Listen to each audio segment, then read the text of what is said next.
हाँ जी, नमस्कार, स्वागत और अभिनंदन आप सभी का। आशा उम्मीद है आप सब मस्त हैं और अपनी तैयारी में व्यस्त हैं। आइए शुरू करते हैं आज का हमारा सेशन। जैसा आप सबको विदित है कि सेशन के अंदर हम चर्चा करते हैं राजस्थान जीके के उन क्वेश्चनों के बारे में जो अभी हाल ही के अंदर जो एग्ज़ाम हुए हैं उनमें जो पूछे गए और बदलता हुआ पैटर्न, यानी कि अब राजस्थान जीके से संबंधित जो क्वेश्चन हैं वो आपको किस प्रकार से नए तरीके से पूछे जा रहे हैं। आइए उन सभी क्वेश्चनों के बारे में चर्चा कर रहे हैं, जिसके अंदर एक शब्द जो है वो बड़ा महत्वपूर्ण है। कालानुक्रम के अनुसार, कथन और कारण, सुमेलित कीजिए, कूट के आधार पर, कौन सा कथन सत्य और कौन सा असत्य है। इसी प्रकार के क्वेश्चनों की प्रैक्टिस करेंगे। आइए शुरू करते हैं आज का हमारा सेशन। ये रहा आज के हमारे सेशन का पहला क्वेश्चन। क्या पूछा जा रहा है देखिएगा। पूछा जा रहा है आपके सामने, निम्नलिखित शासकों को कालानुक्रम के अनुसार व्यवस्थित करें। यानी आपके सामने चार शासकों के नाम दे रखे हैं, आपको कालानुक्रम के अनुसार व्यवस्थित करना है कि इन शासकों का जो समय है वो क्या रहा है। लीजिए देखिए, ऑप्शन के अंदर रावल रतन सिंह है, महाराणा प्रताप है, राणा सांगा है और महाराणा कुंभा है। महाराणा कुंभा की हम बात करेंगे तो इनका जो टाइमिंग रहा है वह है 1433 से लेकर 68। महाराणा प्रताप की हम बात करते हैं तो इनका टाइमिंग है 1572 से लेकर, याद रखिएगा, 1597 ईस्वी। यदि हम राणा सांगा की बात करेंगे तो टाइमिंग रहा है 1509 से लेकर 1528। और यहाँ पर देखिए रावल रतन सिंह है, राणा रतन सिंह नहीं है। रावल रतन सिंह का जो टाइमिंग रहा है वह है 1302 से लेकर 1303। यानी कि ये आपके इन शासकों का टाइमिंग रहा, शासनकाल का समय रहा। अब आप कालानुक्रम के अनुसार व्यवस्थित कर दीजिए। तो आप कहेंगे सर इनमें सबसे पहले जो शासक बने वो है आपके रावल रतन सिंह, यानी कि ये आ जाएगा। उसके बाद में जो अगले हैं वो आपके सामने आ जाएगा कि सर इनके बाद में जो राजा बने वो है आपके महाराणा कुंभा, यानी कि डी। इसके बाद में जो अगले राजा बने थे वो है आपके कौन, राणा सांगा। और उसके बाद में फिर कौन है, महाराणा प्रताप। यानी कि ADCB ऑप्शन नंबर जो है वो क्या हो जाएगा, D is A correct answer. तो आजकल इसी प्रकार से बदलते हुए पैटर्न के आधार पर क्वेश्चन आएंगे। तो हमारी कोशिश यही रही है कि आगामी जितने भी सेशन हो सभी सेशन के अंदर आपको इसी प्रकार से बदलते हुए पैटर्न के आधार पर क्वेश्चनों की प्रैक्टिस करवाएं, ताकि आगामी जो एग्जाम होने वाले हैं, चाहे वो RPC द्वारा हो या RSSB बोर्ड द्वारा, वो आपके लिए बिल्कुल आसान इजी सा हो। चलिए आगे अगला क्वेश्चन लीजिए। ये भी एक बेहतरीन सा क्वेश्चन आया आपके सामने। और क्वेश्चन है, निम्नलिखित दुर्गों को उनके निर्माण काल के अनुसार कालानुक्रम में व्यवस्थित करें। निम्नलिखित दुर्ग हैं, उनको आपको निर्माण काल के अनुसार क्रम में व्यवस्थित करना है। कौन कौन से किला है देखिए, गागरोन का किला है। गागरोन का किला आप सब जानते हैं हमारे राजस्थान के कौन से जिले में है, तो झालावाड़ के अंदर है। और इसका जो निर्माण है वो आप सब जानते हैं 12वीं शताब्दी के अंदर, याद रखिएगा, डोड परमारों द्वारा करवाया गया है। किनके द्वारा है, डोड परमारों द्वारा, याद रखिएगा। फिर आप देखेंगे तो जूनागढ़ का किला है, और जूनागढ़ का जो किला है वो आप सब जानते हैं 1589। 1589 के अंदर इसका कार्य शुरू हुआ था। और शुरू करने वाले कौन थे, तो आप कहेंगे सर महाराजा राय सिंह। कौन थे, याद रखिएगा, महाराजा राय सिंह। शिवाना की हम बात करेंगे तो आप कहेंगे सर इसका जो निर्माण है वो हुआ है आपकी 10वीं शताब्दी में। कब हुआ है, 10वीं शताब्दी में। वर्तमान में जो शिवाना है वो आप याद रखेंगे कौन से जिले में है, बालोतरा के अंदर। फिर चूरू का किला है, आप सब जानते ही हैं कि चूरू का जो किला है उसका निर्माण हुआ है आपके 1739 ईस्वी के अंदर। और चूरू का किला वही है जहाँ से, याद रखिएगा, चांदी के गोले दागे गए थे। चांदी के गोले, वे बारूद, याद रखिएगा। ठीक है, अब इनको सही क्रम के अनुसार जमाना है। तो देख लीजिए, सबसे पहले कौन सा आ जाएगा, आप कहेंगे सर 10वीं शताब्दी वाला आ जाएगा, यानी कि आप कहेंगे सर वो आएगा शिवाना। ठीक है, शिवाना के बाद में फिर 12वीं शताब्दी के अंदर आ जाएगा आपके कौन सा, गागरोन। फिर ये आ जाएगा आपके 16वीं शताब्दी वाला कौन सा, जूनागढ़। फिर ये 18वीं शताब्दी वाला आ जाएगा आपके कौन सा, चूरू का किला। यानी कि यहाँ पर जो ऑप्शन नंबर है DABC। ऑप्शन नंबर जो है वो क्या हो जाएगा, बी इज करेक्ट आंसर। ठीक है, तो बदलता हुआ पैटर्न इस प्रकार से है, ये निर्माण काल के अनुसार, इससे पहले क्वेश्चन राजाओं के शासन काल के अनुसार। ठीक है, आगे अगला लीजिए। अगला क्वेश्चन है, सूची फर्स्ट का सूची सेकंड से सुमेलित करें। ठीक है, इसलिए अब हमारे जितने भी आगामी सेशन आएंगे वो इसी प्रकार के क्वेश्चनों की श्रृंखला होगी। लीजिए, एकलिंग जी का मंदिर आपके सामने दे रखा है, अरसद माता का मंदिर दे रखा है, किराड़ू का मंदिर दे रखा है और सच्चाई माता का मंदिर दे रखा है, और सामने है आपके जिले। आप कहेंगे सर एकलिंग जी का जो मंदिर है वो आपके कहाँ पर बना हुआ है, तो आप कहेंगे सर वो तो बना हुआ है उदयपुर के अंदर। हर्षद माता का जो मंदिर है वो बना हुआ है आभानेरी दोषा के अंदर, अक्सर हम पढ़ते हैं प्रतिहार कालीन मंदिर है ये एक। किराड़ू जो मंदिर है वो आप कहेंगे सर बना हुआ है हातमा गांव में, और हातमा गांव आप सब जानते हैं कहाँ पर है, बाड़मेर के अंदर। किराड़ू जिसका प्राचीन नाम है आपके किरातकूप, यहाँ पर आप पढ़ते हैं किराड़ू का सोमेश्वर मंदिर, जिन्हें हम राजस्थान का खजुराहो कहते हैं। फिर है आपके सच्चाई माता का मंदिर, सच्चाई माता का जो मंदिर है वो जोधपुर के अंदर है। तो यहाँ पर आप ऑप्शन देख लीजिए कौन सा हो जाएगा। भाई एक के अंदर दो है, एक के अंदर दो है, ठीक है, इन दोनों में ही तो नहीं है, तो फिर सी या डी में से। फिर हर्षद माता बी के अंदर 4 है, बी के अंदर 4 है, याद रखें। इस प्रकार की जब क्वेश्चन आए तो आप पहले ये कोशिश करें कि जो आपको आ रहा है ना उसी को आप इन ऑप्शनों में रखें, क्या पता उसी से आपका आंसर निकल जाए। ठीक है, आगे अगला देखिए आपके सामने क्या कह रहा है, ये लीजिए। अगला है आपके सामने, सूची फर्स्ट का सूची सेकंड से मिलान करो। सूची फर्स्ट के अंदर आपके सामने दे रखे हैं पर्यटक स्थल, और सूची सेकंड के अंदर दे रखे हैं आपके जिले। आपको मिलान करना है कौन सा पर्यटक स्थल जो है वो कौन से जिले में है। देखिए यहाँ पर दे रखी है आपके आना सागर झील। हम सब जानते हैं कि हमारे राजस्थान के अंदर ये जो आना सागर झील है ये आपके अरुणराज द्वारा निर्मित है, याद रखिएगा, 12वीं शताब्दी के अंदर, और ये कहाँ पर है, अजमेर में, याद रखेंगे। फिर है आपके माही बांध। अब माही बांध आपके राजस्थान के अंदर जिस गांव में है वो है बोरखेड़ा गांव, याद रखिएगा। बोरखेड़ा गांव जो है वो बांसवाड़ा में है, और माही बजाज सागर बांध की हम बात करते हैं तो राज्य का सबसे लंबा बांध है ये। मंचकुंड मंदिर की यदि हम बात करेंगे तो ये धौलपुर में है। मंचकुंड तीर्थ आपने जरूर सुन रखा होगा, जिसे हम तीर्थों का भांजा कहते हैं वो। और सित्ताबाड़ी, याद रखिएगा, सित्ताबाड़ी जो मेला है ये शहरिया जनजाति का कुंभ है। किसका है, शहरिया जनजाति का कुंभ। और ये जो मेला है ये सीताबाड़ी का, ये भरता है आपके केलवाड़ा में। केलवाड़ा जो है वो कहाँ पर है आपके, याद रखिएगा, 12 में। लीजिए, तो ए के अंदर 3 है आपके सामने, ए के अंदर 3, इन दोनों में नहीं है, 2 को कट करिए। फिर है आपके सामने माही बांध, बी के अंदर ए है, बी के अंदर केवल एक ही ऑप्शन में है, वो है ए, ले लीजिए।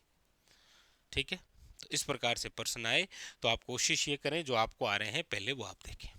ठीक है, आगे अगला लीजिए। अगला क्या कह रहा है देखिएगा।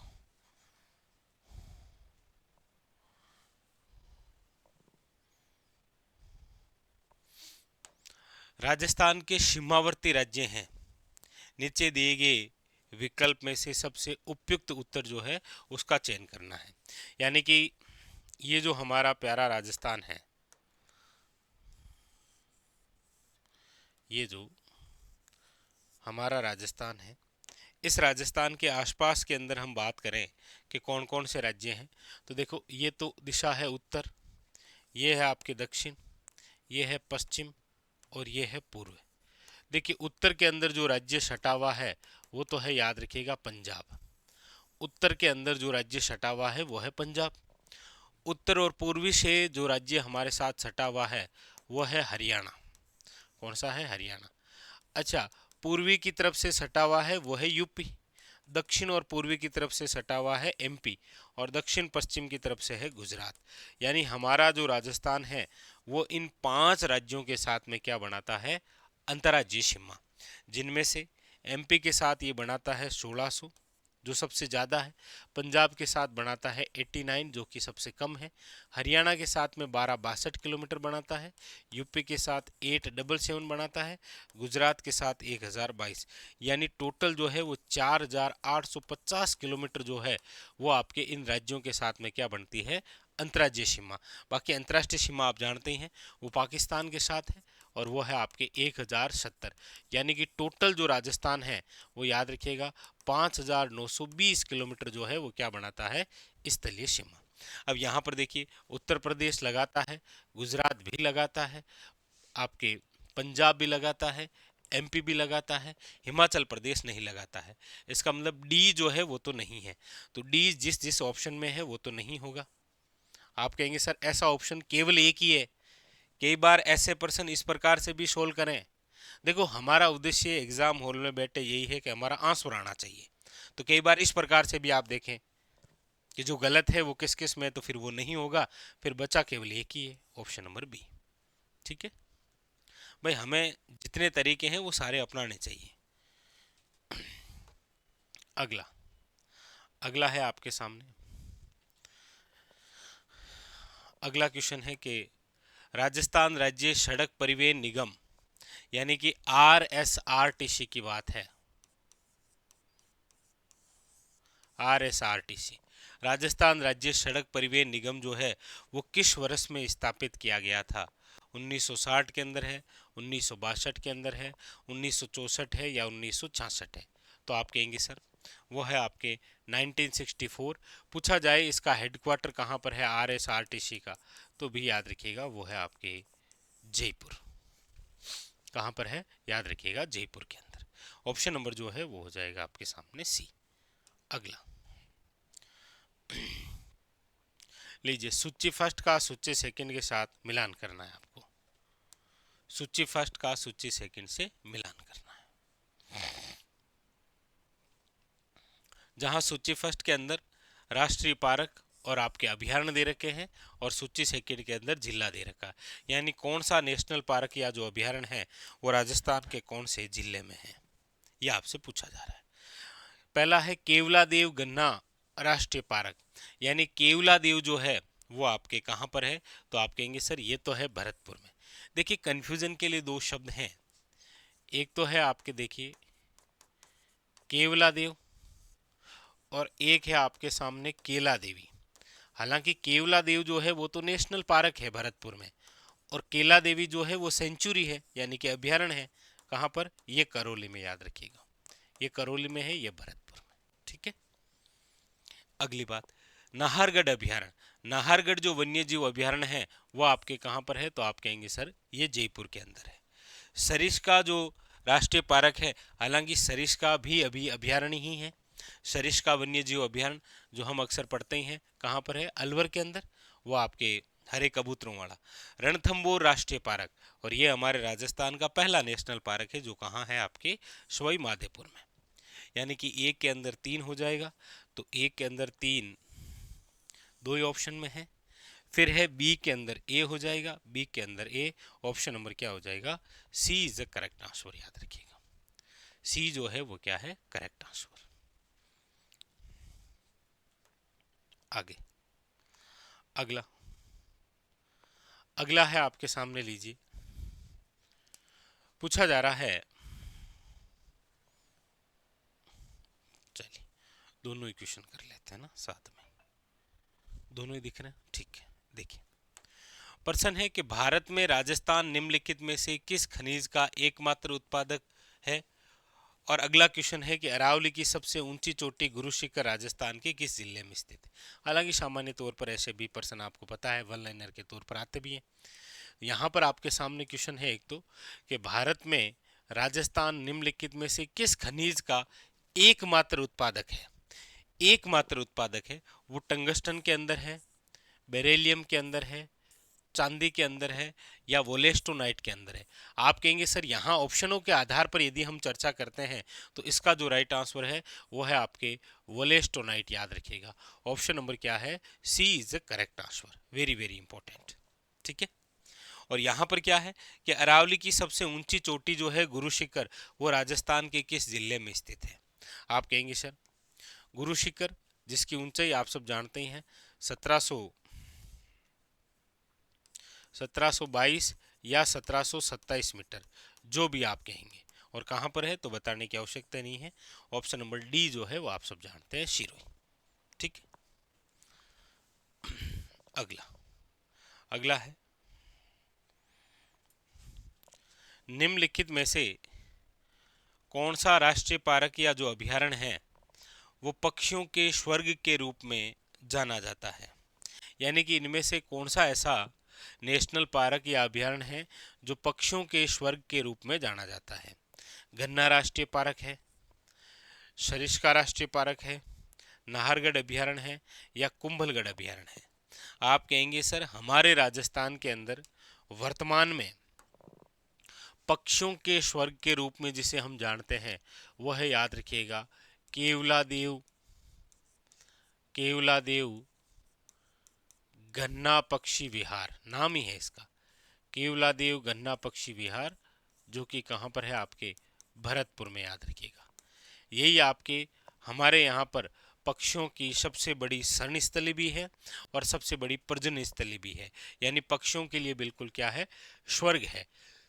इसीलिए हम पढ़ते हैं कि केवलादेव गन्ना पक्षी विहार जो भरतपुर है, ये हमारे राजस्थान का एकमात्र ऐसा स्थल है जिससे रिलेटेड दो खास बातें हैं। कौन सी?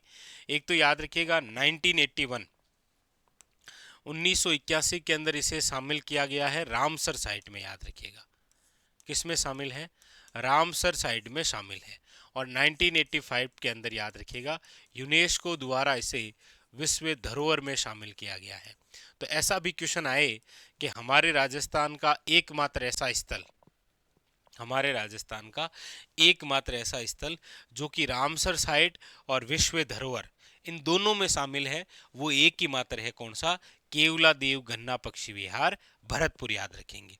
अच्छा, ये जो केवलादेव गन्ना पक्षी विहार भरतपुर है, ये किसके लिए प्रसिद्ध है? तो याद रखिएगा ये प्रसिद्ध है आपके साइबेरियन सारस के लिए प्रसिद्ध है, याद रखिएगा। कौन सा? केवलादेव गन्ना पक्षी विहार भरतपुर। अच्छा, इसके अंदर एक स्पेशल घास भी है। कौन सी घास है? वो घास है, देखिए, एंचा घास। कौन सी है? एंचा घास। इससे रिलेटेड भी क्वेश्चन आ रखा है आपके वन रक्षक वनपाल जैसे एग्जामों में कि हमारे राजस्थान के अंदर ऐसी कौन सी घास है जिसमें अक्सर पक्षी उलझ कर मर जाते हैं।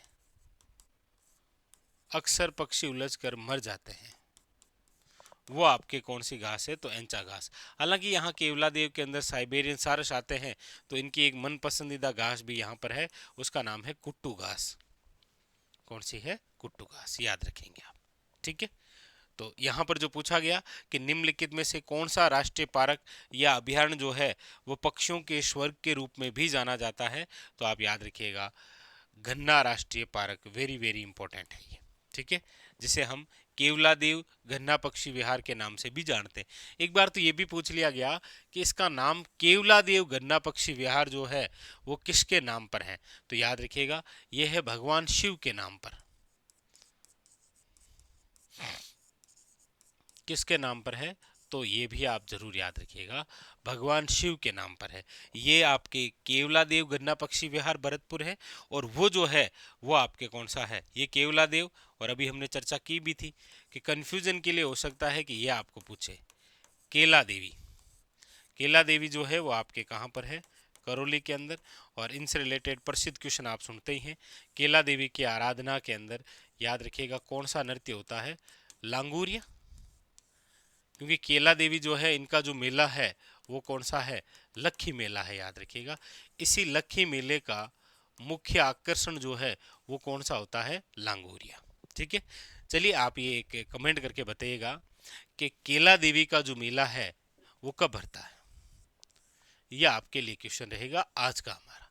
केला देवी का जो मेला है वो आपके कब भरता है, ये आपको कमेंट बॉक्स के अंदर बताना है। ठीक है जी, चलिए, तो ये था आज का हमारा सेशन। कल फिर इसी सेशन को यहाँ से आगे बढ़ाएंगे।